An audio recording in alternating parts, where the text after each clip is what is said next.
tópico agora é quando soam as trombetas. E este é um assunto muito complicado, pois há muitos pontos de vista acerca das trombetas. E eu não acredito que seja certo ser dogmático e dizer, é exatamente isso.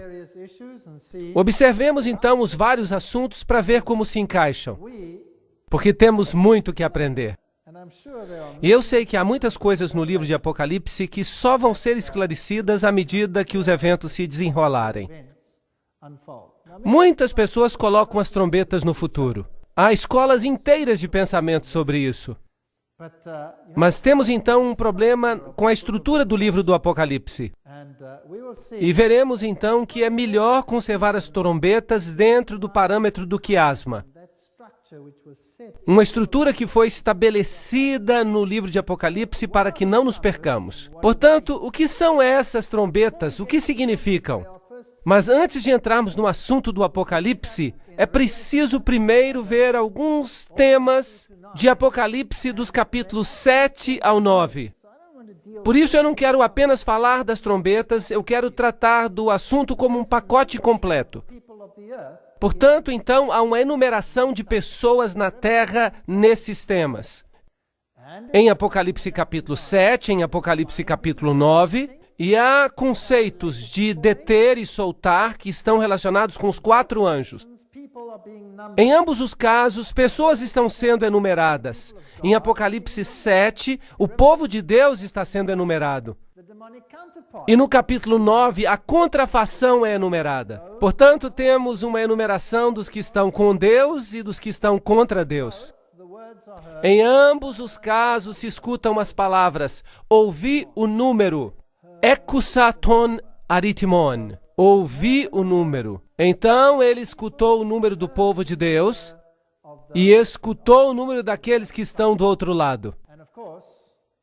E com certeza, vocês conhecem essa declaração. Foi contado e achado em falta. É o que encontramos no Antigo Testamento. O que seria bom era ser enumerado sem ser achado em falta. E a maneira de conseguir isso é fixar-nos ao Salvador. Então vamos observar essa enumeração do povo de Deus em contraste com o povo do diabo. Sabem uma coisa interessante? Deus sempre nos dá o positivo antes de nos dizer o que é o negativo. Antes de vermos, por exemplo, como o mensageiro do Evangelho seria destruído nos 7 selos, ele nos deu um quadro do trono com um poder impressionante. Assim, de certa maneira, ele começa aqui com a enumeração do povo de Deus. Primeiro, e como eu disse antes, este capítulo está entre parênteses. Está colocado ali entre parênteses para nos dizer algo acerca do povo de Deus, antes que nos diga algo acerca das coisas piores que vão acontecer.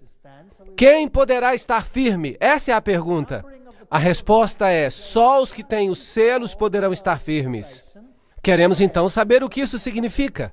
A enumeração do povo de Deus acontece justamente antes do fim do tempo da graça, antes da abertura do 7º selo. Em outras palavras, este é um assunto que acontece exatamente antes da vinda de Cristo, quando haverá uma enumeração final do povo de Deus. Obviamente, Deus vai esperar até que o número esteja completo, porque ele disse simbolicamente aos que estavam falando sob o altar que tinham que esperar até que se completasse o número, não é verdade? Então, este é o nosso tema. E logo chegamos a Apocalipse 8, depois do 7, que diz: E havendo aberto o 7º selo, fez-se silêncio no céu por quase meia hora. Então, este capítulo nos fala sobre o evento do selo, do povo de Deus e do fim. Portanto, vamos ler. Apocalipse 7:1. E depois dessas coisas eu vi 4 anjos, que estavam sobre os 4 cantos da terra, segurando os 4 ventos da terra, para que nenhum vento soprasse sobre a terra, nem sobre o mar, nem contra árvore alguma. Agora, o mar, as águas na Bíblia, são símbolos de nações. A terra é o planeta em si. A árvore na Bíblia é um símbolo do indivíduo. Nabucodonosor foi uma árvore cortada. Os ímpios são como árvores verdes, etc. Então, ela é um símbolo de indivíduos. E esses 4 anjos celestiais, que estão segurando os ventos do conflito, até que o povo de Deus seja selado, e venha a destruição final da terra. O caos que virá é detido por Deus sem tomar em consideração a gravidade da situação. Deus está no comando, é isso que ele diz. Há 4 anjos que seguram os 4 ventos, até que o número completo do povo de Deus tenha sido atingido. E vi outro anjo subindo do lado do sol nascente, e tinha o selo do Deus vivo, e clamou com grande voz aos 4 anjos, a quem fora dado o poder de danificar a terra e o mar, dizendo: não danifiqueis a terra, nem o mar, nem as árvores, até que tenhamos assinalados nas testas os servos do nosso Deus. E aqui, o que é este selo na testa? O ponto central da inteligência, o comando da capacidade de decisão, a consciência. Isso é o que a testa simboliza. É isso que faz a diferença entre nós e as demais criaturas do planeta. Qualquer animal.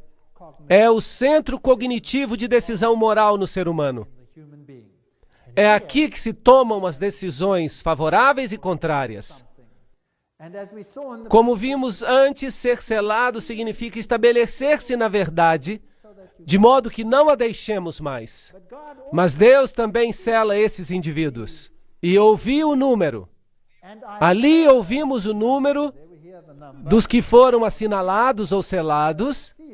É o povo de Deus. E o número de assinalados era 144 mil assinalados, de todas as tribos dos filhos de Israel.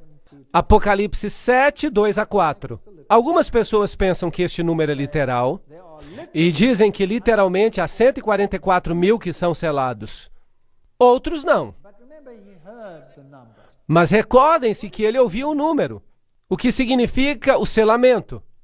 Bem, em 2 Timóteo 2,19 se diz: todo fundamento de Deus fica firme, tendo esse selo. O Senhor conhece os que são seus.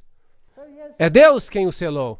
E qualquer um que professe o nome de Cristo aparte-se da iniquidade. O que significa isso?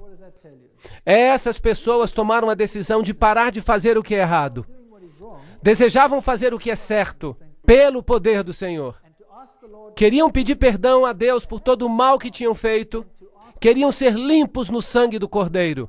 É simples assim. Não é muito complicado. Não é nada complicado. Nós sempre gostamos de complicar as coisas mais do que elas são.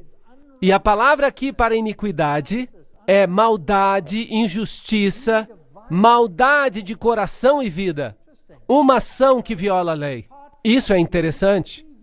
Então, se nos apartamos da iniquidade, nós nos convertemos em cumpridores da lei. E se amamos a Deus, se o amamos, guardamos os seus mandamentos. Irai-vos e não pequeis. Não se põe o sol sobre a vossa ira. Não deis lugar ao diabo. Aquele que furtava, não furte mais. Antes trabalhe fazendo com as mãos o que é bom, para que tenha o que repartir com o que tem necessidade. Não saia da vossa boca nenhuma palavra torpe, mas só aquela que for boa para promover a edificação, para que dê graça aos que ouvem. Não é um assunto muito complicado. Significa começar a fazer o que é correto e renunciar ao que é errado. E não entristeçais o Espírito Santo de Deus, no qual estáis selados para o dia da redenção.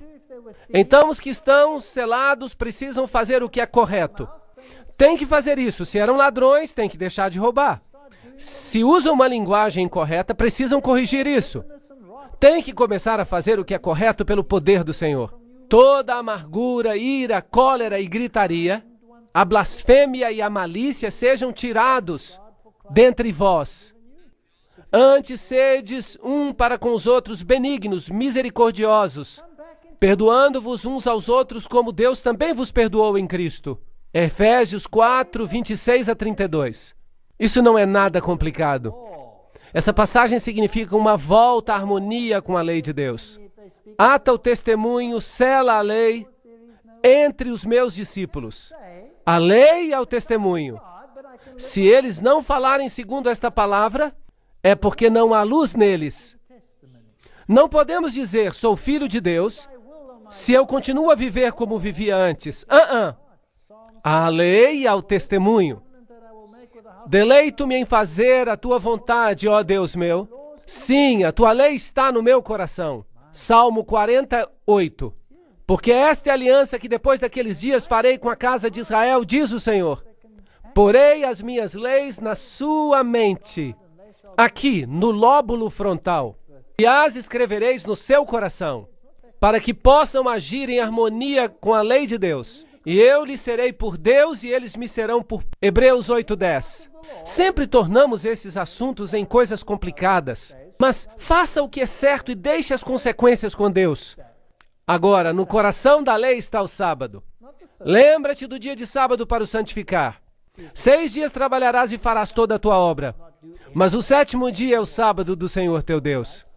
Não o 3º dia, nem o 4º dia. O 7º dia é o sábado. Não farás nenhuma obra.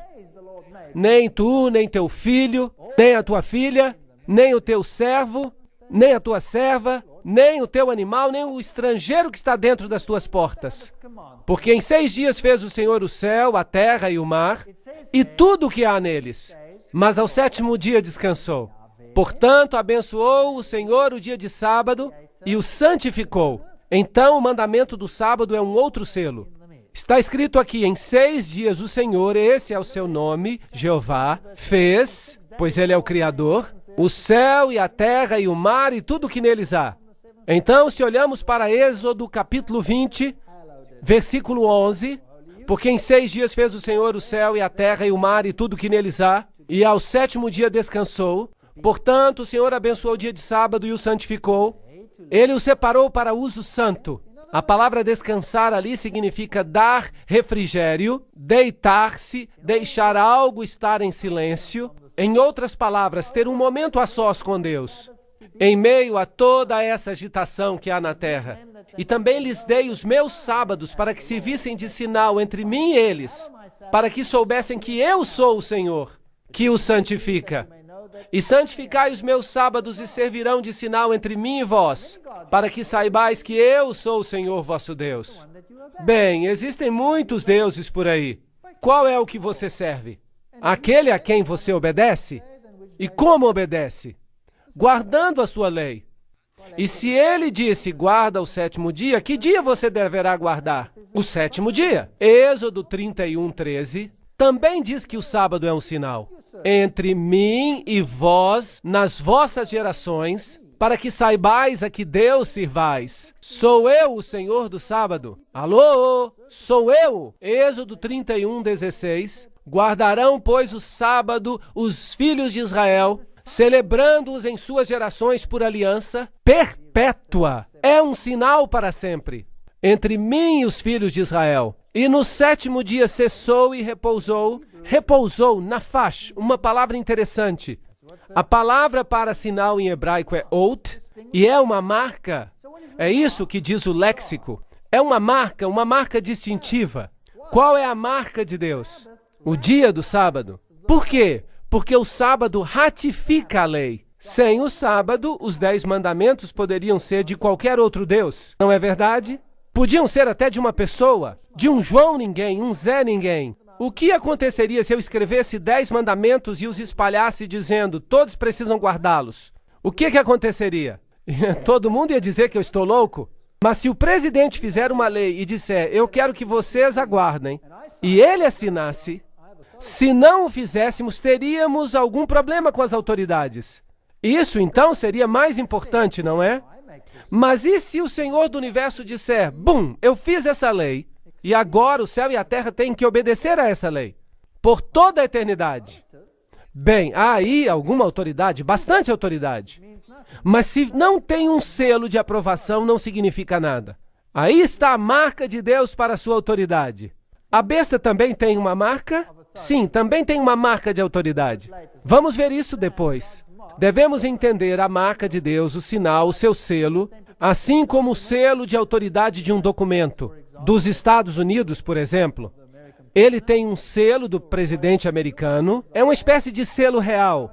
que diz, eu, rei fulano de tal, o título, o território, que seja a Inglaterra ou qualquer outro.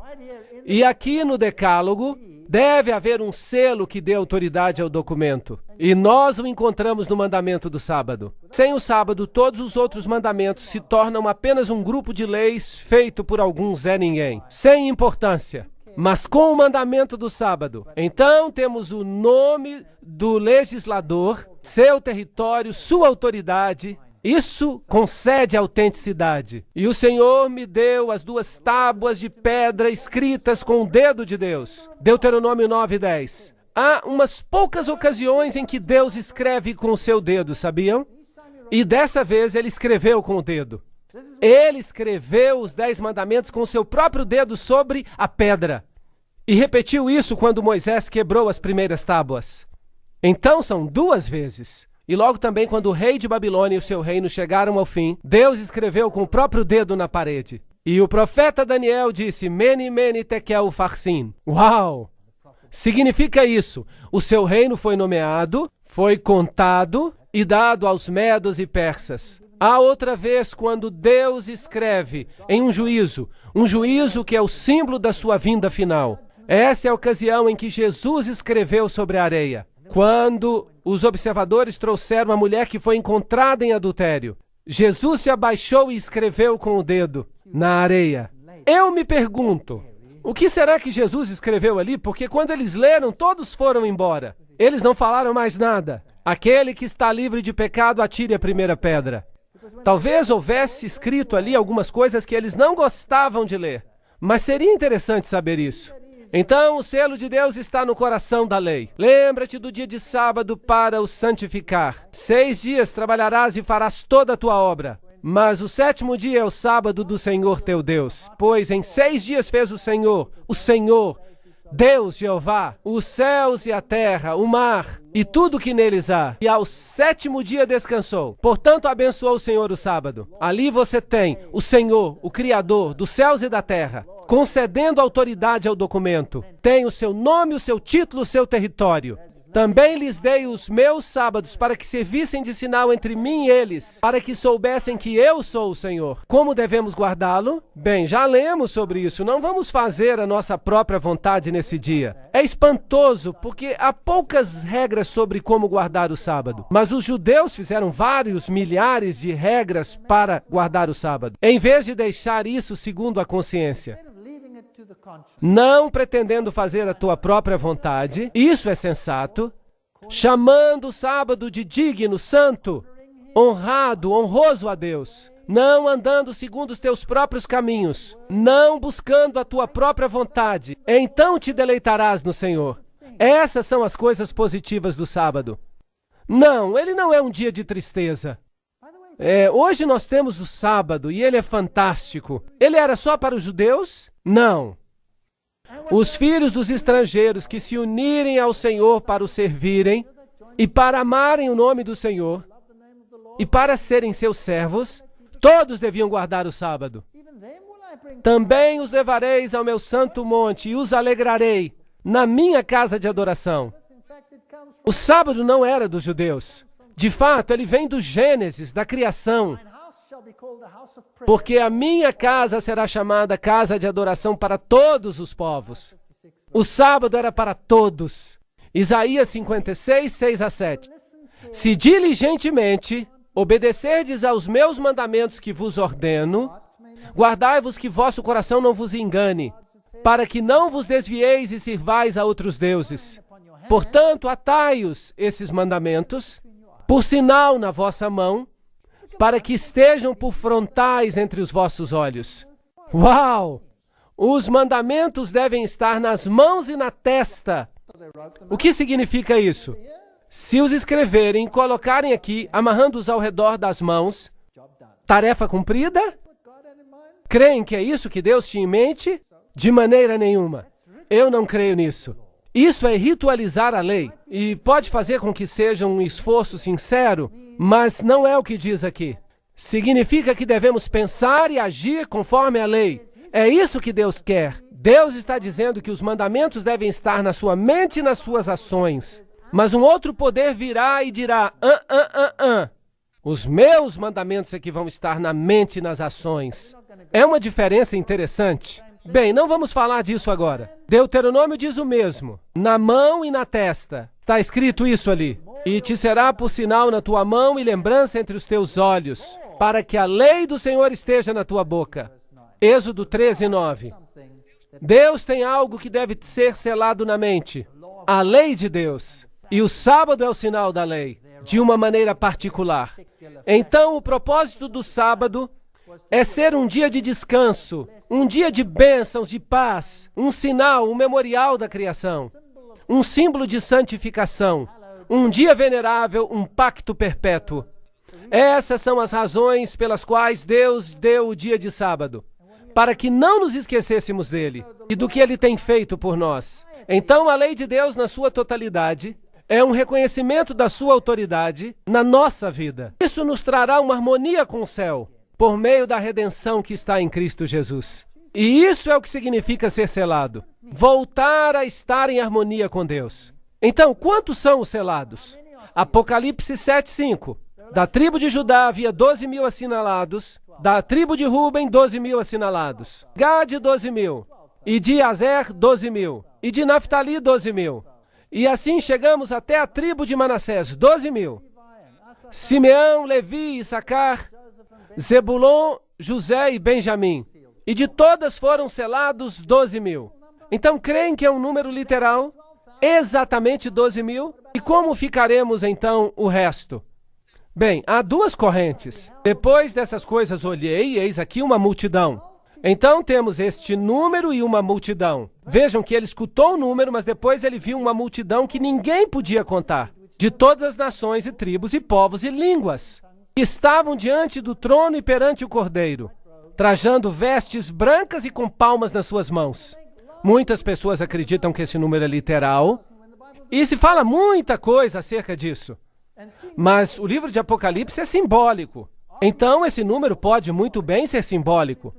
Então temos aqui um problema. Por exemplo, se olharmos para as 12 tribos de Israel, vamos ver que a tribo de Levi, que se menciona aqui em Gênesis, José também se menciona aqui, Levi também se menciona em Apocalipse, e aqui José também. Em Ezequiel está a tribo de Dan, mas ela não é mencionada em Apocalipse. No entanto, se menciona em Gênesis. Temos Efraim, que também se menciona em Ezequiel, e aqui não se menciona. Então, que tribos vamos tomar em conta? Vamos estar com problemas. Será que ninguém vai ser salvo de Efraim? Ninguém vai ser salvo de Dan? Os da tribo de Dan foram maus, fizeram coisas ruins, mas também tínhamos heróis na tribo de Dan. Heróis. Assim me parece óbvio que o número é simbólico.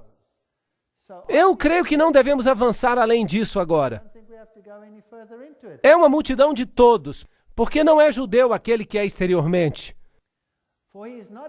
E não é circuncisão o que é exteriormente na carne, mas é judeu aquele que é no interior. E circuncisão aquilo que é no coração, no espírito e não na letra, cujo louvor não provém dos homens, mas de Deus. Romanos 2, 28 a 29. Serão apenas então os judeus das tribos literais que serão salvos? E o que acontecerá com os gentios que se converteram ao Evangelho? Então, 144.000, um número literal, não podem ser judeus. Quem de fato é cristão no interior? O que há no seu interior? Gálatas 3:29 diz: se sois de Cristo, então sois descendência de Abraão e herdeiros conforme a promessa. Então, em que isso nos converte? Dá-nos uma oportunidade de pertencer à linhagem de Abraão. A linhagem de Abraão, segundo a promessa de aceitarmos a Cristo. Bem, eu não era judeu, eu era pagão. Mas em Cristo posso ser da linhagem de Abraão, porque Cristo é da linhagem de Abraão. E se estou nele, sou redimido. Então a pergunta sobre judeu e cristão é irrelevante. Se você tem a Cristo, você é da linhagem de Abraão. Não importam quais foram as circunstâncias do seu nascimento. Porque em Cristo, nem a circuncisão, nem a incircuncisão tem virtude alguma, mas sim o ser uma nova criatura. E a todos quantos andarem consoante a essa regra, paz e misericórdia sobre eles, e sobre o Israel de Deus. Gálatas 6, 15 a 16. Então, como eu faço parte do Israel de Deus, do povo de Deus ao longo dos séculos? Eu aceito o Cordeiro de Deus. Os judeus não se salvaram por guardar a lei, tinham que trazer um cordeiro e matá-lo. Eram salvos pelo sangue do cordeiro. Talvez tenham rejeitado o cordeiro anos depois, mas esse era o método pelos quais recebiam expiação. E clamavam com grande voz, dizendo: salvação ao nosso Deus, que está sentado no trono, e ao cordeiro e a todos os anjos ao redor do trono, e dos anciãos e dos 4 animais, e prostraram-se diante do trono sobre o seu rosto, e adoraram a Deus, dizendo: amém, louvor e glória e sabedoria, e ação de graças, e honra e poder e força, ao nosso Deus para todo sempre. Amém. Quem ganha? Jesus ganha. Novamente temos esse maravilhoso tema no qual Jesus aparece no Apocalipse, que nos fala sobre os redimidos e como são selados. Estão tão arraigados à palavra que não podem ser movidos facilmente. Estão novamente em harmonia com a lei de Deus. Foram salvos pelo sangue do Cordeiro. Deus nos dá essa linda imagem antes de nos dar as más notícias. É um tema do Apocalipse que não temos que ficar com medo, porque Jesus é o vitorioso. Ele é o Rei dos Reis.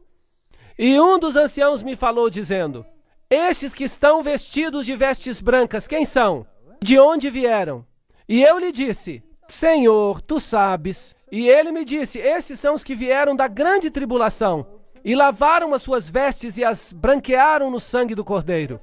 Por isso estão diante do trono de Deus e o servem de dia e de noite, em seu templo. E aquele que está assentado sobre o trono os cobrirá com a sua sombra. Essa é a conclusão do assunto. Uma grande história sobre a vitória de Jesus Cristo. Antes que cheguem as más notícias. Nunca mais terão fome. Nunca mais terão sede. Nem sol, nem calor algum incidirá sobre eles. Porque o Cordeiro que está no meio do trono os apacentará e lhes servirá de guia para as fontes da água da vida. E Deus lhes limpará dos olhos todas as lágrimas. Isso não é maravilhoso? Esta é a promessa antes das más notícias. E então vem Apocalipse 8. E havendo aberto o selo, o 7º selo, fez silêncio no céu por quase meia hora. Já tratamos desse assunto antes. Isso é quando Cristo regressa. E vi os 7 anjos que estavam diante de Deus, e lhes foram dadas 7 trombetas. Agora vem as 7 trombetas. Bem, as pessoas dizem, isso deve ocorrer depois do tempo da graça. Não, não, não. Tudo que tínhamos era um capítulo que dizia: escutem, amigos, este é o resultado. O povo de Deus será redimido pelo Cordeiro e não haverá mais lágrimas, e esse é o seu número, e é assim que vai ser. Assim é a vitória do Cordeiro. Agora me deixem lhes dar as más notícias. É isso que vai acontecer na história. E aqueles que rejeitarem a palavra de Deus e rejeitarem a Jesus Cristo, também serão enumerados. E tristemente o número vai ser diferente. Vamos ver o que acontece. E vi os anjos que estavam diante de Deus, e lhes foram dadas 7 trombetas. E veio outro anjo e pôs-se junto ao altar, tendo um incensário de ouro, e foi-lhe dado muito incenso. Onde é que esse anjo está parado? Em que altar? No altar do incenso. O altar do incenso estava no primeiro aposento ou no segundo aposento? Estava no primeiro aposento. Portanto, não pode ser após o tempo da graça. Jesus ainda está ministrando no primeiro aposento. Ainda tem que entrar no segundo aposento. E quando isso ocorrer, então será o fim. Logo será demasiado tarde. Então nós nos encontramos em que parte do quiasma? Na primeira parte. Jesus ainda está no lugar santo. E muitas pessoas querem pegar essas profecias e colocá-las no futuro. no braço escatológico, na parte dos eventos finais ilustrados no livro de Apocalipse, mas violam a estrutura do quiasma. E não podemos violar a estrutura do quiasma. Não podemos tirar algo da sua posição e colocar onde não está. Temos que obedecer a regras. É por isso que está escrito desta maneira, para que se possa fazer assim. Assim que lhe foi dado muito incenso, aqui está o altar de incenso, para o colocar com a oração de todos os santos sobre o altar de ouro que está diante do trono, um pequeno altar, do qual estamos falando. E havia fumaça de incenso, subindo com as orações dos santos, desde a mão do anjo até diante de Deus. As pessoas estão orando aqui, elas têm necessidades. Isso não ocorre depois do tempo da graça. Isso é antes do tempo da graça, não é antes do tempo do fim. Não, isso é um processo contínuo. Eu sugiro que sigamos o mesmo processo que antes. Isso é um modelo aplicado às profecias da Bíblia. O livro de Daniel faz a mesma coisa. Daniel capítulo 2 vale para toda a história da humanidade. Daniel capítulo 7 recapitula em um outro formato, e Daniel 8 retoma e recapitula ainda em um outro formato. E assim temos visões diferentes relacionadas à mesma luz. O mesmo acontece com o livro do Apocalipse.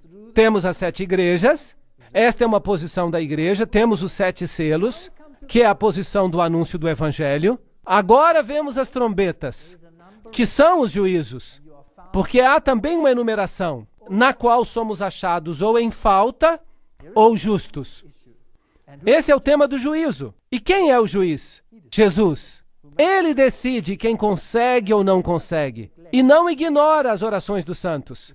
É por meio da sua mediação que elas são aceitáveis aos olhos de Deus. Assim que o mérito de Jesus Cristo é o tema em voga aqui. E essa fumaça de incenso que sobe com as orações dos santos, sobe à presença de Deus, pela mão do anjo. O incenso é um símbolo do mérito de Jesus, acrescentado aos santos, tornando-os aceitáveis aos olhos de Deus. Uma imagem maravilhosa. Tudo está cheio de significado no livro do Apocalipse. Poderíamos falar sobre isso por horas, sobre o símbolo do altar de incenso e etc. E o anjo tomou o incensário e encheu-o do fogo do altar, e o lançou sobre a terra. E ali houve depois então vozes e trovões e relâmpagos e terremotos. Apocalipse 8:5. Bem, esses juízos chegam à terra. E então, depois dos juízos finais, assim como Jesus morreu na cruz, também aqui tudo se cumpre. E a enumeração também se cumpre. E você estará ou com as ovelhas ou com os cabritos, dependendo da sua decisão. Então, o que são essas trombetas em Apocalipse? Há 7 trombetas, e cada uma anuncia algo que se passa aqui na terra. Apocalipse 8:6. E os 7 anjos que tinham as 7 trombetas prepararam-se para tocá-las. Vejamos o que acontece. Deixem-me recapitular. O braço histórico tinha 7 igrejas, os 7 selos, e ainda estamos tratando do tempo simbolizado pelo altar de incenso. Então estamos no tempo antes de Jesus entrar no Santíssimo. Então ainda estamos falando do braço histórico do Apocalipse. As trombetas estão deste lado do quiasma, e não se pode deslocá-las para o outro lado. Está claro? Então, obviamente, estamos falando acerca do mesmo período da história, em que tivemos as sessões anteriores. Fazer algo diferente seria contrário ao sistema, à estrutura, e todas essas sessões terminam ou culminam na volta de Jesus. De novo, vamos dar uma passada pela história. Existe um paralelo em relação ao que se passa enquanto soam as trombetas e as últimas 7 pragas. Há aqui um aspecto muito interessante. As 7 trombetas soam antes do dia da expiação e as últimas pragas caem depois do dia da expiação. Em outras palavras, quando Cristo sai do lugar santíssimo, então as 7 pragas caem. Então, se olharmos aqui para as trombetas, vamos constatar que elas caem sobre a terra. Capítulo 8, versículo 7. Sobre o mar. Capítulo 8, versículos 8 e 9. Sobre os rios e as fontes. Capítulo 8, versículos 10 e 11. Sobre o sol, a lua e as estrelas. Aqui há, portanto, uma escuridão, trevas profundas, os gafanhotos. Então o rio Eufrates. E aqui vemos que há uma voz forte, é que venha o reino de Deus. Percebemos que é um processo. E há referências a um terço, um terço, um terço, um terço. Agora, se olharmos para as últimas pragas, há um paralelo. A primeira praga afeta a terra. A segunda praga afeta o mar. A terceira praga afeta os rios e as fontes. Do mesmo jeito que as 7 trombetas. Depois o sol. E aqui temos uma escuridão. Logo depois temos o rio Eufrates, tal como teríamos ali. E depois se ouve uma voz que diz, está feito. Percebem? Aqui diz, está feito. É isso que acontece depois do fechamento da porta da graça. E, portanto, esta outra parte acontece antes da porta da graça. Por isso temos um terço, um terço, um terço. Só uma porção é que é afetada. Ainda há espaço para arrependimento. E é durante o tempo da mediação de Cristo, enquanto Ele está ministrando no lugar santo, no primeiro compartimento. Esse é um assunto muito importante. Quando tratamos desse aspecto, porque há uma tendência para se deslocar as trombetas para esse outro período, em que estão as pragas. E isso é um problema. Porque não somente violamos a estrutura do quiasma, mas também violamos a ideia de que só uma parte é que é afetada e destruída. Jesus Cristo está no controle. O número do povo de Deus no capítulo 7, depois as trombetas e a enumeração do povo da terra. E os problemas que envolvem tudo isso. Quem vai ser vitorioso? Jesus ou o outro lado? Nós já sabemos a resposta. Portanto, agora podemos descansar através deste estudo sobre as trombetas. Que o Senhor nos faça conscientes do fato de que Jesus está no comando. Tratar do tema das trombetas pode ser traiçoeiro, porque não há uma forma precisa de interpretação. Mas vamos ver os vários assuntos envolvidos. É muito interessante. Joel, capítulo 2, 15 a 17, diz, tocai a trombeta em Sião, santificai um jejum, convocai uma assembleia solene, congregai o povo, santificai a congregação, ajuntai os anciãos e as crianças e os que mamam, saia o noivo da sua recâmara e a noiva do seu aposento. Chorem os sacerdotes, ministros do Senhor, entre o alpendre e o altar, e digam, poupa o teu povo, ó Senhor, e não entregues a tua herança ao opróbrio, para que os gentios a dominem. E digam entre os povos, onde está o seu Deus? Aqui está uma situação em que a trombeta soa, em circunstâncias em que, obviamente, o povo de Deus havia se desviado. Vejamos então as interpretações. A primeira interpretação é que as trombetas são juízos dos nossos tempos e fazem um paralelo com os juízos das pragas. É muito comum essa interpretação, mas eu não posso pessoalmente aceitá-la. Pela mesma razão que eu já mencionei, ela viola a estrutura do quiasma e coloca no futuro algo que se encontra no braço histórico do livro do Apocalipse. Segundo, viola o princípio, colocando Jesus no lugar santíssimo, quando ele está, obviamente, ministrando no lugar santo, muito antes do início das pragas. Assim, há 2 princípios pelos quais eu não posso aceitar essa interpretação. Sim, há algo em comum entre as pragas e esta descrição, acerca das trombetas.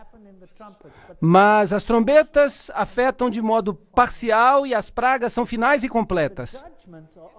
Então, os juízos das trombetas são, obviamente, juízos ao longo do tempo.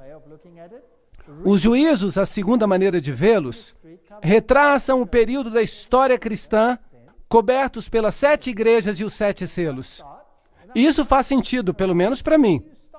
Mas alguns fazem a pergunta, quando começa esse juízo e quem está sendo julgado? Alguns falam do juízo contra Jerusalém, porque Jerusalém foi quem rejeitou Jesus primeiro e o pregou na cruz. E houve um juízo no final dessa época, mas Deus lhe deu um espaço de tempo ainda, até o ano 70 depois de Cristo. Então Jerusalém foi destruída, não é certo? Foi um juízo de Deus. E se utilizarmos Mateus 24 como padrão, o que parece uma coisa lógica de ser feita, outros preferem começar não com Jerusalém, mas com os juízos contra Roma, porque Roma é o poder, que em realidade crucificou a Jesus. Então temos aqui 2 pontos de vista opostos. Mas não é vital saber agora quem está completamente certo. O ponto central é que estamos falando dos juízos de Deus ao longo da história. Pessoalmente, eu prefiro começar com Jerusalém, porque esse também é o padrão utilizado em Mateus 24.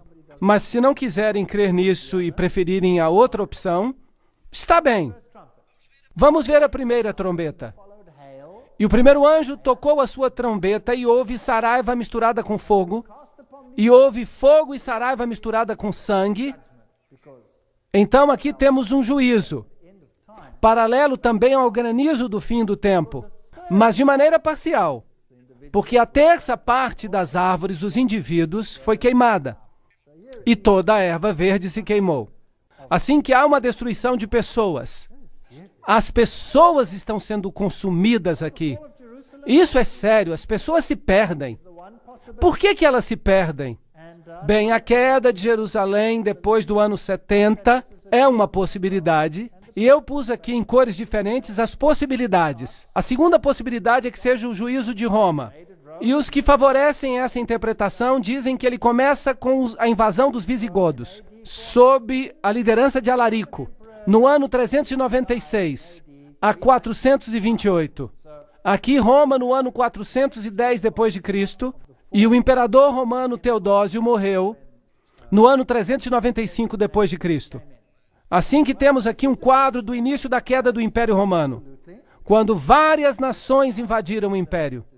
Bem, esse é um juízo que ocorreu sobre esse povo que se elevou acima mesmo do príncipe da paz. Mas, por outro lado, a queda de Jerusalém é um juízo muito poderoso. Depois de um período longo de graça, é dito, vocês rejeitaram o Messias e essas são as consequências. Deus vai retirar a proteção e permitir que os ventos soprem, e é isso que acontece. O segundo anjo tocou a trombeta e foi lançada ao mar uma coisa como um grande monte que ardia em fogo. E a terça parte do mar tornou-se sangue. E morreu a terça parte das criaturas que tinham vida no mar. E perdeu-se a terça parte dos navios. Mais uma vez, o que representa isso? O que representa essa trombeta de juízo? Novamente vemos que há várias interpretações. Montanhas. O que representam as montanhas? Uma montanha ardendo em fogo. Bem, na Bíblia uma montanha representa uma nação.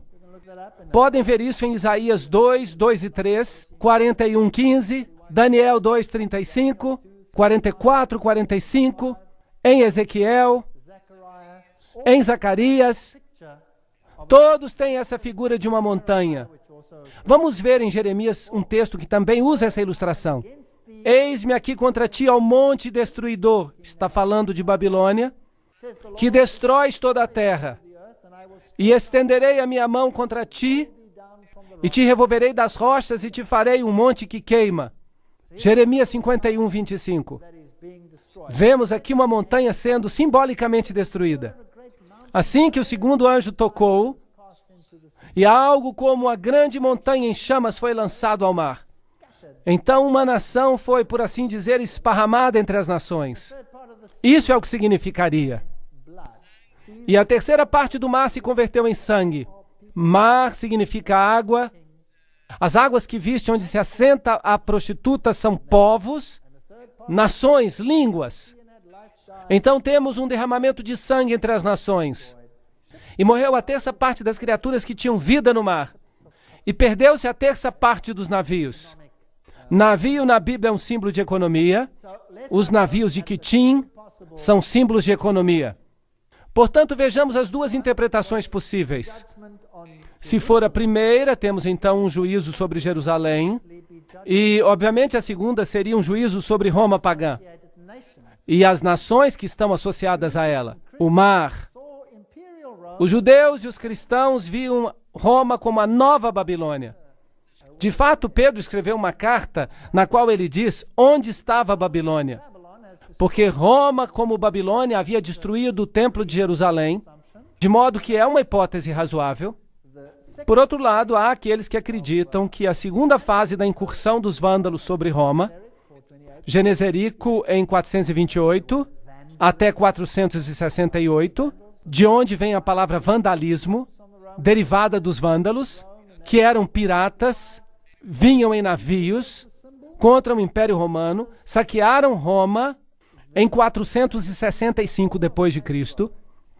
Assim que algumas pessoas interpretam esse símbolo como um juízo contra Roma pagã. Agora, quer você aceite um ou outro, é uma questão de detalhes. Não vamos criar uma discussão sobre isso. Isso não vai afetar a nossa salvação. Mas, pessoalmente, eu prefiro a primeira interpretação, porque ela segue uma sequência lógica, enquanto a outra não é tão sequencial. Mas há quem prefira a segunda. A terceira trombeta. E o terceiro anjo tocou a sua trombeta e caiu do céu uma grande estrela. Agora, será que isso soa familiar? Faz lembrar alguma coisa? Eu tenho certeza que sim. Em algum outro momento caiu uma estrela do céu? Sim, Lúcifer caiu do céu e trouxe todas as suas forças demoníacas com ele para baixo. E estava criando aqui uma grande mudança. E de ser o governante. Por isso, isso representa falsos ensinos. Ardendo como uma tocha, e caiu sobre a terça parte dos rios, e sobre as fontes das águas, que também são pessoas, e o nome da estrela era absinto, amargura, e a terça parte das águas tornou-se em absinto. E muitos homens morreram por causa dessas águas que se tornaram amargas. Agora, o que significa água além de nações? Já ouviu falar da água da vida? Agora, o que acontece quando a água da vida se torna amarga? Consegue entender? Houve um período em que entrou uma condescendência, um terceiro período, lembra-se? Não é interessante que esteja aqui no terceiro anjo, no seu toque, um tempo de negociação que transformou as águas da salvação em amargura? Sim ou não? Sim. E as pessoas morreram por causa disso. No sentido espiritual, agora, não no sentido literal, com certeza, porque se bebem dessa fonte contaminada, qual é o resultado? Morte. Morte eterna e separação de Deus. Portanto, a grande apostasia da liderança espiritual da igreja cristã é a única possibilidade que temos aqui. Da mesma forma que Satanás caiu do céu com uma terça parte dos anjos, também a igreja caiu na apostasia através da idolatria. Absinto foi usado por Moisés como representação de idolatria em Deuteronômio 29, 17 e 18. Nós vamos ler isso. E vistes as suas abominações e os seus ídolos, o pau, a pedra, a prata e o ouro, que havia entre eles, para que entre vós não haja homem, nem mulher, nem família, nem tribo, cujo coração se desvia do Senhor nosso Deus, para que vá servir aos deuses dessas nações, para que entre vós não haja raiz, que seja de fel e absinto. Não é esse um grande símbolo? Então eu estou a favor deste, porque é o mesmo período de tempo. Você tem o terceiro anjo, que foi o período do cavalo negro também, e que foi o período da negociação, quando o evangelho era massacrado e as águas ficaram amargas. E as pessoas que beberam desse novo evangelho morrem uma morte espiritual. Bem, a outra interpretação seria a invasão do Império Romano pelos hunos, sob a liderança de Átila, no V século. Portanto, novamente temos uma segunda interpretação, que ainda lida com o Império Romano. É claro que isso ocorre no Império Romano, de modo que não há nenhum problema. Mas a primeira é que se encaixa melhor com as outras e com o progresso paralelo que temos visto até agora. E você tem todos esses símbolos assim. Agora, a quarta trombeta. E o quarto anjo tocou a sua trombeta. Foi ferida a terça parte do sol. Agora, o sol, o que é isso? A luz do mundo. E a terça parte da lua. E a terça parte das estrelas. Para que a terça parte dele se escurecesse. E a terça parte do dia não brilhasse. Fosse semelhantemente à noite. Isso não é escuridão total, como nas pragas. Trata-se de uma terça parte. Apocalipse 8:12. Vamos ver Miqueias, capítulo 3, versículos 6 e 7, para ver se podemos encontrar um paralelo. Portanto, se vos fará noite sem visão, e tereis trevas sem adivinhação, e pôr-se-á o sol sobre os profetas, e o dia sobre eles se enegrecerá, e os videntes se envergonharão, e os adivinhadores serão confundidos. Sim, todos eles cobrirão os seus lábios, porque não haverá resposta de Deus. Isso não soa como um tempo de escuridão espiritual? Sim ou não? Como foi chamado o período da dispensação seguinte, por assim dizer? Não o chamaram de Idade das Trevas? Sim ou não? Então, quem governou na Idade das Trevas? Uma vez que o cavalo negro se tornou um cavalo de morte. É o mesmo período. Estamos apenas seguindo o mesmo período clássico. E se novamente removemos a Jesus, o Filho da Justiça do Evangelho, e o tornamos menos daquilo que ele é, então morreremos uma morte espiritual. Esse é o problema. Como é possível retirar a Jesus do coração do Evangelho? Essa é a história mais aterrorizante do engano na história do mundo. Depois desta conferência, vamos entrar em pormenores. Vamos ver o que foi feito. E eu quero lhes dizer que o mundo inteiro foi enganado para crer em algo. Algo que não vem de Deus. Assustador. Assim, as duas interpretações possíveis que temos aqui, a escuridão representa a Idade das Trevas, a Idade Média, o que faz sentido para mim. Quando a verdade foi pisoteada e o ministério de Jesus foi substituído pelo ministério da igreja. Quando Jesus foi crucificado, uma escuridão literal cobriu a terra. Certo? Isso serve como tipo da crucifixão espiritual de Cristo. A reforma do século XVI encerrou a Idade Escura. Isso é basicamente o que a interpretação indicaria. Agora, outra interpretação seria ainda com respeito ao juízo sobre Roma. O Sol, a Luz e as estrelas sido interpretados como os luminários do Império Romano Ocidental, como o imperador, os senadores, os cônsuls. Com a extinção do Império Romano Ocidental em 476 d.C., o imperador, o último deles, Rômulus Augusto, foi destronado do remanescente por ordem de Odoacro. Portanto, essa é uma outra interpretação. Um juízo, portanto, contra o Império Romano Ocidental. Mas essa segunda interpretação representa um modelo que não se encaixa muito bem com o que foi visto. Mas notem uma coisa. Esse período de tempo da Idade Média, Idade Escura, nele Jesus é novamente crucificado. É interessante que esse crucifixo, um símbolo da crucifixão, o mantém na cruz. E é onde a Idade Média gostaria que ele estivesse. Mas Jesus ressuscitou dentre os mortos e governa no céu. Agora, também é interessante que, às vezes, para remover a Jesus do sistema, é necessária a criação de toda uma nova religião, que tira Jesus do coração dela. Muito interessante. Levanta-te e resplandece, porque vem a tua luz, e a glória do Senhor vai nascendo sobre ti. Grande escuridão sobre essa terra. Falou-lhes Jesus outra vez, dizendo: eu sou a luz do mundo.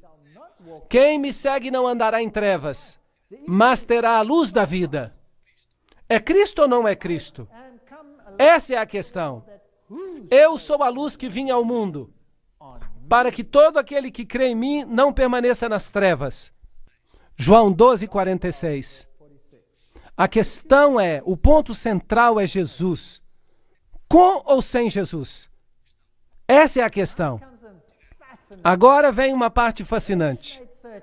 Apocalipse 8:13. E olhei e vi um anjo voar pelo meio do céu, dizendo com grande voz: ai, ai, ai. 3 ais. Dos que habitam sobre a terra, por causa das outras vozes das trombetas, dos 3 anjos que ainda vão tocar. Agora vem um grande ai. Agora, um ai é uma coisa que atinge os seres humanos e tem consequências desastrosas. Agora, algumas pessoas querem aplicar esses ais ao povo de Deus. Mas, por outro lado, os ais podiam se aplicar aos que estão perdidos. E com que estamos lidando nessas trombetas? Com o povo de Deus que está sendo enumerado ou com os outros que estão sendo enumerados? Estamos lidando com os povos da terra, que estão sendo enumerados. Portanto, agora sabemos qual é o último ai. Porque o último ai é a vinda de Cristo e a destruição dos ímpios. De modo que, sobre quem cai o último ai? O último ai cai sobre os ímpios, sobre os maus, não sobre o povo de Deus. Então, isso aqui é um julgamento sobre aqueles que querem ser enganados, que têm se permitido enganar, que rejeitam a luz, ou simplesmente rejeitam a Deus diretamente. Portanto, temos 3 ais que vão cair sobre os habitantes da terra, e um ai os priva da salvação. Assim que os habitantes da terra, como consequência do soar das últimas trombetas, eles vão sofrer esses ais. Assim, esses 3 ais estão associados às próximas 3 trombetas e indicam um aumento sem precedentes de ataques demoníacos. Ah, verdade. No entanto, Deus está no comando. Então, durante as próximas 3 trombetas, Deus vai nos dar um vislumbre, uma ideia do que vai acontecer aqui na Terra. É assustador. E isso vai exigir 12 conferências para que vocês percebam o que está acontecendo. Uau! Vamos ter 12 conferências sobre o que isso implica. É assustador. Ai, ai, ai. Foram pronunciados sobre uma igreja que andou nas faíscas de sua própria luz, que não derivava a sua luz e o seu poder da grande luz central, o sol da justiça, e não difundiu essa luz e a glória sobre aqueles que estavam na escuridão, mas absorveu essa luz e a tornou difusa, fazendo com que sua própria luz brilhasse mais. A pessoa que recebe a luz, mas não a dá, como Deus requer que o faça, se tornará um receptáculo de trevas. Temos aqui o texto de um panfleto, que foi escrito há 150 anos. Então, o que está acontecendo aqui? Estes ais estão sendo pronunciados sobre uma igreja que caminha nas faíscas de sua própria luz. Isso faz sentido para mim. Então, esses ais são pronunciados sobre os apóstatas do planeta e vão afetá-los porque eles mantêm a verdade do evangelho longe daqueles que poderiam ser salvos. Portanto, vamos ver as 2 possibilidades. A 5ª e a 6ª trombeta representam a enumeração dos seguidores de Satanás e o aumento final do mal, até o ponto em que Deus retira sua proteção e caem nas mãos de uma mente perdida. Aqueles que escolhem voluntariamente ser ignorantes. Isso mete medo. Está em contraste em Apocalipse 7, onde os selados de Deus são numerados, e lhes é dado poder para estarem sob a proteção divina. Outra interpretação seria que a quinta e a sexta trombeta representam os juízos de Deus contra o Império Romano Oriental. A ascensão do Islã, que culminou com o Império Otomano, é vista como a força que traz essa destruição. Agora, aqui eu gostaria de fazer uma abordagem diferente e dizer por que não vamos juntar as duas. Por que não vamos uni-las? Porque o islamismo tem por objetivo levar Cristo a um nível humano, baixá-lo, assim que, em certo sentido, ele faz exatamente o que a igreja da Idade Média fazia, pronunciando-se como juiz no lugar de Jesus Cristo, certo? Portanto, um é o instrumento do outro. E, na verdade, estão trabalhando juntos para alcançar o mesmo fim, que é eliminar Jesus Cristo da posição de único salvador do planeta. E é interessante que o Islã é uma religião que ativamente ensina e propaga essa mensagem. Ativamente. As outras religiões, elas não lutam abertamente contra este ponto ou princípio. Mas a igreja da Idade das Trevas disse: eu sou o caminho, pelo qual você recebe a salvação. Ou passam por mim ou não a alcançam. De fato, eles disseram que Deus tem que respeitar a decisão de seus sacerdotes, absolvendo ou não as pessoas consoante o que eles digam. Uau! E esse poder diz que Jesus tem que se tornar menos do que é. Jesus, torna-te menos do que tu és. Por que não os unimos?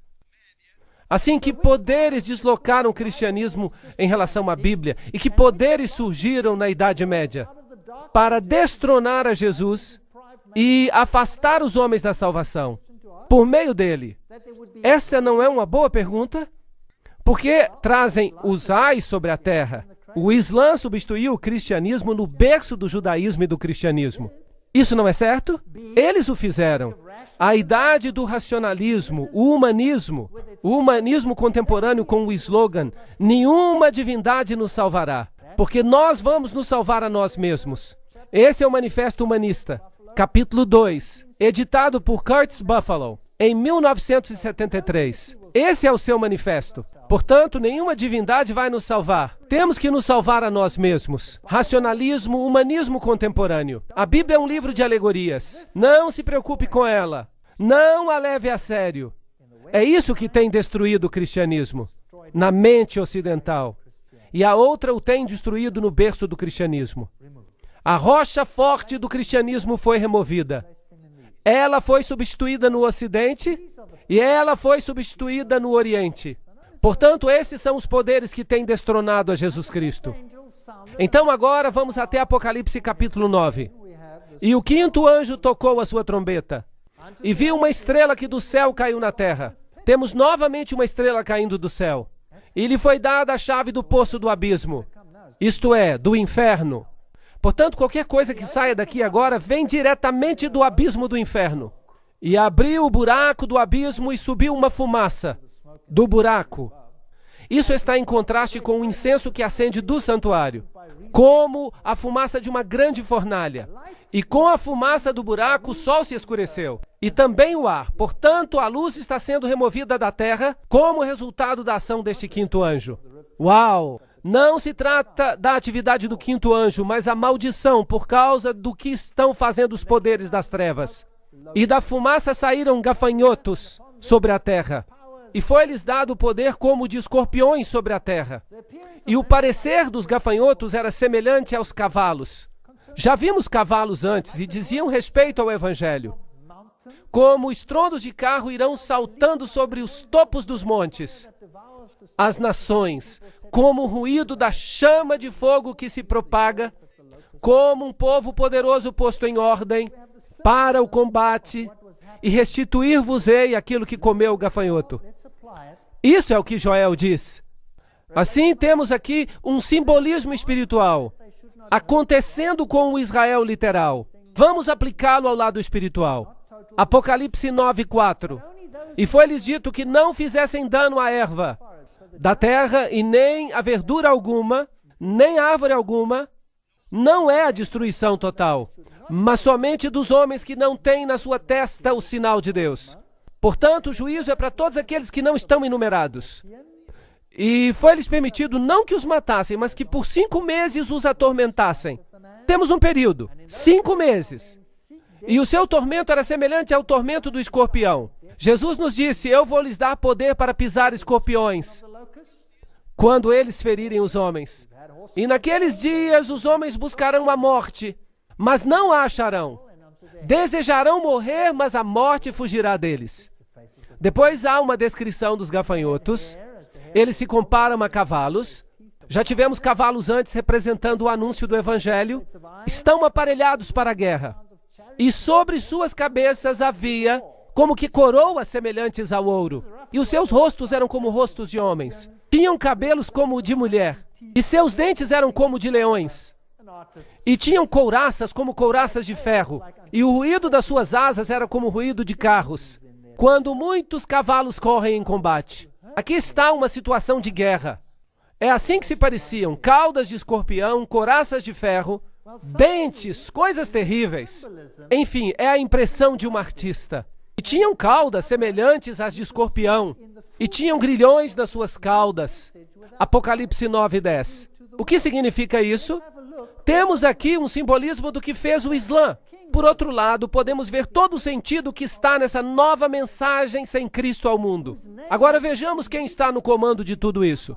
E tinham sobre si um rei, o anjo do abismo. Em hebraico, seu nome era Abaddon. Fascinante. E em grego, Apolion. Um ai já passou, e eis que vem ainda 2 ais mais. Ok. Vamos mencionar alguns nomes interessantes aqui. Depois disso, um dos ais cai sobre o homem. E termina. Ok. Vamos fazer uma pergunta. Que filosofias surgiram após a Idade Média? Que minaram diretamente a fé na Bíblia e em Jesus Cristo como o único nome abaixo do céu por quem podemos ser salvos. Essa não é uma boa pergunta? Que organizações, que corpos organizados, é a próxima pergunta que tenho, diretamente propagaram a eliminação de Jesus Cristo como o único nome pelo qual podemos ser salvos? Essas são as 2 perguntas que gostaria que respondêssemos. Bem, o racionalismo, a alta crítica, o humanismo, o espiritismo. Você concorda comigo? Que esses são os poderes que removeram a Jesus? Que corpos organizados são aqueles que diretamente anulam o nome de Jesus Cristo como aquele pelo qual unicamente podemos ser salvos? Maçonaria. Vou lhes dar alguns textos que comprovam isso mais tarde. E as sociedades secretas? Todas elas estão em acordo com a total igualdade dos fundadores de todas as religiões. O comunismo opõe-se diretamente à doutrina de Jesus Cristo. O ateísmo formal. Isto é o que o comunismo é. E temos o Concílio Mundial das Igrejas. Será que é possível? Será que realmente eles fazem isso? Será que fazem? Bem, eu sei que sim. Porque o Concílio Mundial de Igrejas propaga a unidade de todas as religiões sob um mesmo teto. E isso significa que Jesus tem que se tornar menos do que é, a fim de conseguirem uma negociação. Sim ou não? Isso é um fato, eu não estou inventando nada. É isso que está acontecendo. O Islã remove a Jesus Cristo, sim ou não? Como o único Salvador do mundo. E as Nações Unidas têm uma organização chamada Organização das Religiões Unidas. Seu objetivo é fazer com que todas as religiões sejam aceitas em igualdade. Pois bem, parece uma boa ideia. Mas o que vamos fazer então com Jesus Cristo? Isso o coloca no mesmo nível dos outros. E então haverá muitos nomes pelos quais poderemos ser salvos. É ou não é verdade? Sim ou não? Isso é certo ou não? Vocês podem dizer, porque eu estou com alguns problemas aqui. Eu estou trazendo a vocês alguns assuntos problemáticos. É isso exatamente o que estão fazendo. O comunismo remove totalmente. A maçonaria o nivela. O Concílio Mundial das Igrejas o rebaixa para alcançar os seus objetivos. O islamismo o combate diretamente e as Nações Unidas afirmam que é melhor fazer uma negociação, ou senão estaremos em apuros. Deixem-me ler isto. Este é o site nisbet.com Freemasonry. Vamos ler. No 17º grau do rito escocês, a palavra sagrada comunicada ao candidato é Abaddon. Na Bíblia Satânica de Anton LaVey, na página 145 a 146, Abaddon e Apollyon são um dos nomes infernais no satanismo.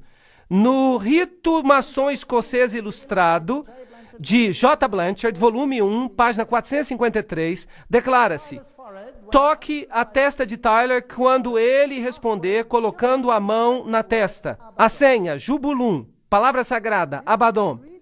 Nós não acabamos de ler que este era um anjo maligno? Sim ou não? Assim, a maçonaria diz que este é o anjo sobre nós. Eles tinham seu anjo sobre ele, Abaddon, Satanás. Se olharmos para a interpretação islâmica, isto é, a área coberta pelo gafanhoto do deserto, essa é a área coberta pelo islamismo, no seu início. E hoje eles cobrem muito mais. Isso é interessante, essa é uma área do cristianismo primitivo. Sabiam disso? Foi substituída e já não existe. E ali está agora o Islã. Somente após o ano 600 depois de Cristo, o Islã ascendeu e tirou do mundo cristão, que baseava sua fé na Bíblia e guardava o sábado. E o removeu e o massacrou. Interessante.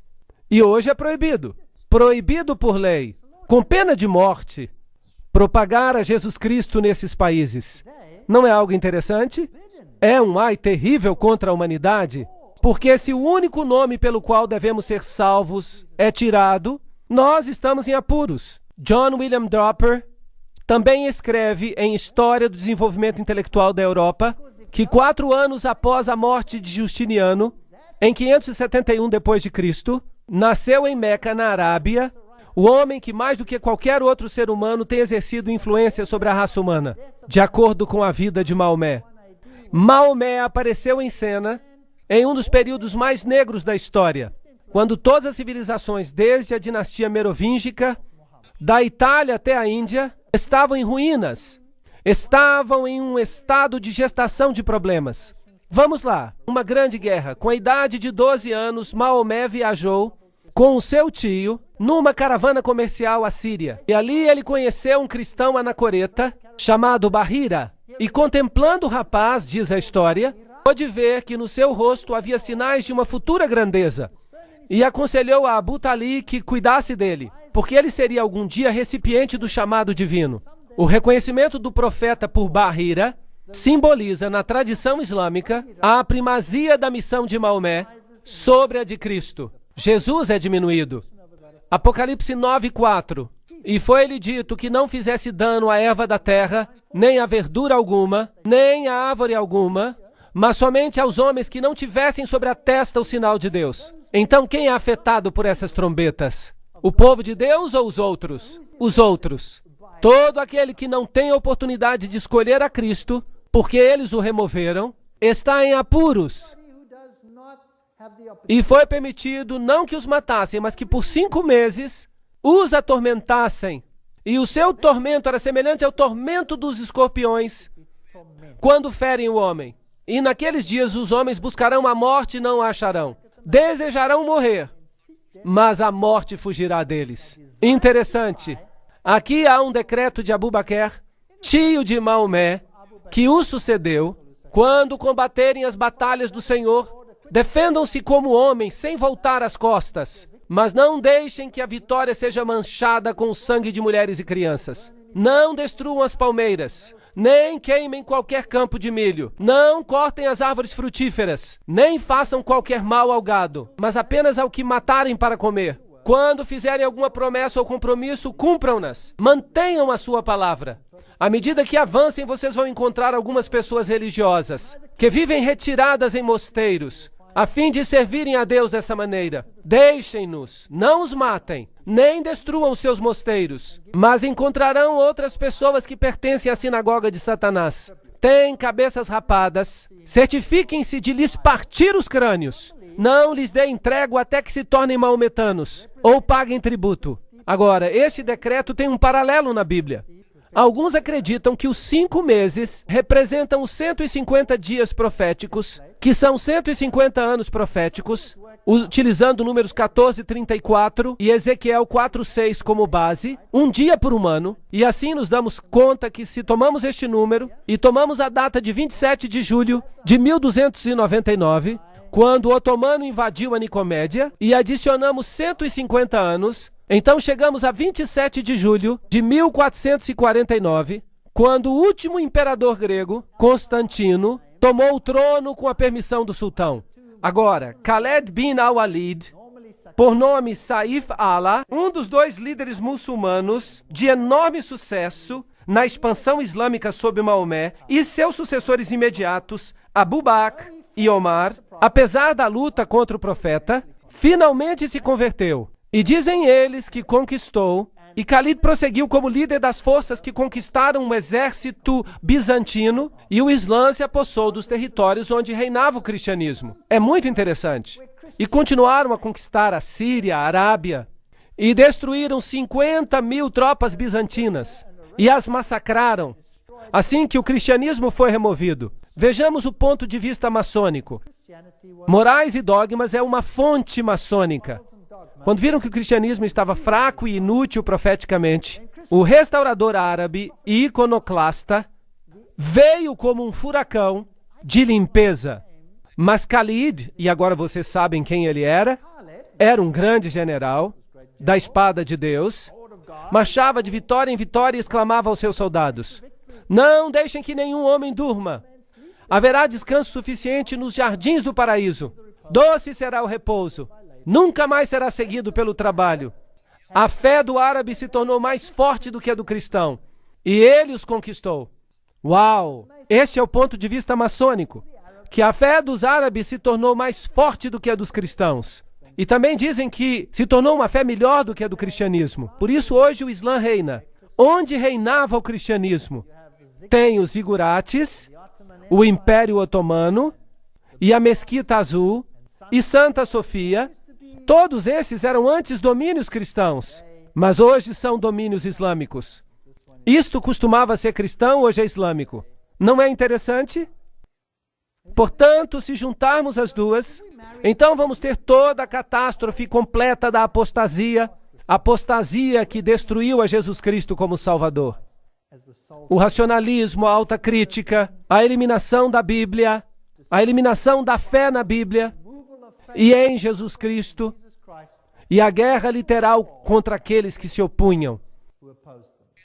E tocou o sexto anjo a sua trombeta, e ouviu uma voz que vinha das 4 pontas do altar de ouro, que estava diante de Deus, e dizia ao sexto anjo, que tinha a trombeta: soltem os 4 anjos. Uau, agora estamos em apuros. Que estão presos junto ao grande rio Eufrates. Portanto, há aqui outros 4 anjos. Tínhamos os 4 anjos de Deus que seguravam os 4 ventos, e agora temos os 4 anjos que prendem o rio Eufrates, isto é, Babilônia. Portanto, esses são os homólogos demoníacos das hostes angelicais. E foram soltos os 4 anjos que estavam preparados para a hora, o dia, o mês e o ano, a fim de matarem a terça parte dos homens. E o número dos exércitos, dos cavaleiros, era de 200 milhões. Você escutou? Aqui também há uma enumeração desse poder. E é um número enorme, tal como a areia do mar. Alguns veem esse período como um tempo profético, a hora, o dia, o mês, o ano. E outros dizem que não, que é simplesmente uma declaração definida de tempo. Agora, nesse mesmo ano, nesse mesmo mês, nesse mesmo segundo, é quando vai acontecer. Por isso, se você está na dúvida entre as duas hipóteses, não é tão relevante assim. Talvez até as duas estejam corretas. Alguns veem esse período como um tempo profético.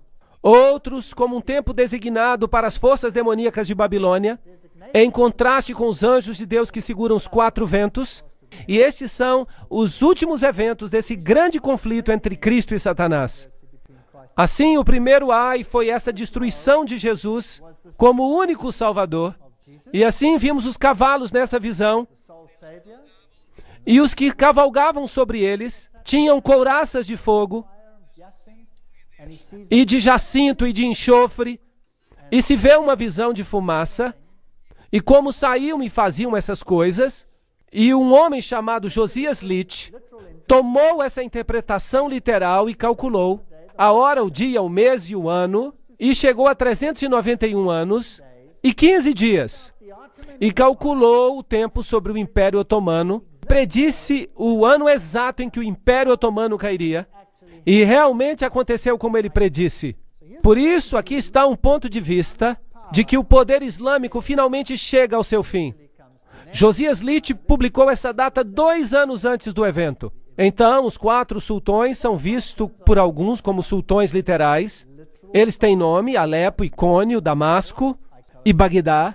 Vêm os uniformes dos cavaleiros turcos e a destruição como sendo azul e amarela. E assim vem o Islã, em tudo isso e em todo o Império Otomano. Então, quer se veja dessa forma ou de outra forma, em termos de escuridão espiritual global, isso não faz realmente diferença. Outras interpretações ainda existem. São a da propagação do Império Árabe Islâmico, Maomé 612, fundação de Bagdá, Dar es-Salam, 1662, marcando o fim do Império, igual a 150 anos, queda de Constantinopla, chegamos ao ano de 1844. Existem muitas e muitas interpretações, mas vamos mantê-lo simples. As trombetas anunciam a apostasia sobre a terra, que enumera aqueles que estão perdidos. E a eliminação, a remoção de Jesus Cristo como arauto, da salvação. Esse é o maior problema.